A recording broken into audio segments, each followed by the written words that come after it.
Peter Supple. Our family wedding in Brazil. Our family wedding in Brazil. Peter Supple.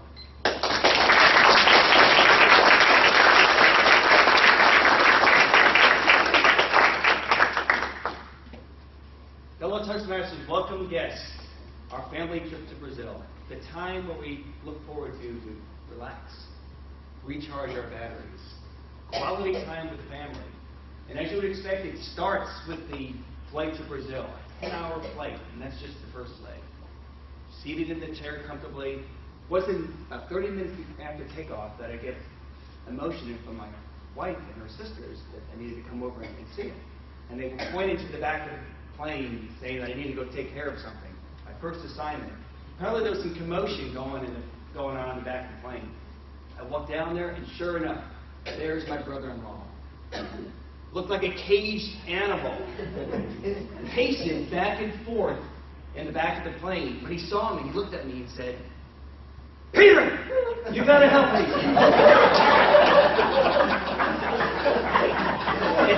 And then when I first learned that he was definitely afraid of enclosed spaces. As some of you know, I'm in construction. I really need to come up with some construction ingenuity on this one. I gave him a beer. And another beer. And another beer. And I can tell you right now, my brother-in-law, his favorite drink is milk. The only thing I had to do then is just make sure he got to the bathroom okay and we survived. And I helped him off the plane. The next challenge was to figure out how we could get to the little town of Guanais where the wedding was going to be. Well, we were not going to rent a car. Nuts. Drivers are crazy over there. We were going to go in style in an air-conditioned coach bus. And sure enough, we roared out of the Belo Horizonte, the big city. And I sat down, air-conditioned, and I really started to enjoy the trip for the first 3 hours. Deep in the heart of the countryside, the bus pulled over in a very small village by a very simple white church. Proceeded to get out of the bus driver, put all the luggage up the curb, and drove off. My wife, of course, is Brazilian, had found out that that's where the paved road ended. And we didn't know about this at the airport, but at this point, there weren't many choices. So, sure enough, another bus came by. This bus was a little bit different. It had a open-air, old, rickety-looking bus, packed to the hill with locals. Well, driver came out, threw the luggage up on top of the bus on the rack. We trudged in, battering up feathers off the floor. It was almost like a down pillow factory in there. That's when my wife found, to the great amusement of the locals, that this is also known as the chicken bus. So we were now traveling up and down the hills in the sweltering heat in a plume of dust. My wife and I choked down more deep red earth in the Brazilian countryside than you can imagine. For 3 days we coughed it up there after. Finally, we arrived in the little town of Guanais, where my wife's sister is the mayor. Well, got our luggage, had the short walk to the hotel, almost 24 hours from the day that I left Loxahatchee. As I was checking into my room saying, I can finally settle down, my sister-in-law, love her dearly, looked at me and said, "Now, Peter, remember, we must do everything together as a family." Well, 18 of us, aged 90 to 5, I didn't know quite what I was getting into, but I can tell you that we sat and talked about what we were going to do the night before. We would decide what we were going to do, the time that we would go out and start the next morning. And typically it was to walk down the street to my sister-in-law, socialize, drink coffee all day, and walk back. That was it, so that was what we did. Well, this next part of the trip is what I call the wait.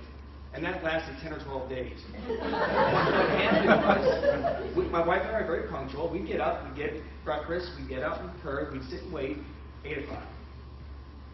10 o'clock. Some people would show up, 11, 12, more. We didn't get out of that hotel before 1:30 on any day the next 10 days. It wasn't all that bad, though. I really got to know the locals well. And in this part of town, a tall, blue-eyed gringo is a star attraction. So I really was a hit there. And they didn't speak English in this town, but they learned to say something real quickly. They said, Ringo, you're my friend. And that's what happened. My hands fell off. Anyway, the day the wedding finally arrived, things will become increasingly disorganized with the group. And, well, they did one thing really well. They actually hired a bus driver and a bus to take us all to church. And the bus driver actually showed up on time. Well, when the time came to take everyone to the church, the bus driver was nowhere to be found. And for some reason, the entire group's eyes went to me. Yes, my wife and her sisters were going to make me the new bus driver. We actually found the bus driver much later that night, but it was at the bar. So, actually, it wasn't that bad. The first trip, we got about half the wedding party in. We roared off to the church. They directed me down from town, got there. They all got off, and then a strange thing happened. The last person I got off looked at me and said, "Now hurry back to the west." That's when it dawned on me that I was in the bus by myself in a foreign country going back to get the rest of the wedding party. Would have been drinking for half the day. So I went left instead of going right, got lost, ended up in the wrong part of town. Bottom line is when I finally found my sister-in-law's house, they were all gone. They had given up on me. The house was empty. By then, it was getting dark. I turned the bus around again by myself. Started to head back through town. Headlights appeared in front of me. I veered to the right and boom! Hit into the side of a pole. I got out. Nobody was around. They just kept going. It was my bus, just my damage. I jumped back in, kept going, and this is where the running joke in the family called "we're running in Brazilian time." And when I finally got to that church, it was about an hour late. It had just started. I pushed my heart back into my chest, ran into the church, jumped in line with my wife, and went on down the aisle. And that's how my trip to Brazil concluded for the family. Relaxed, batteries recharged, and dying to get back to the office.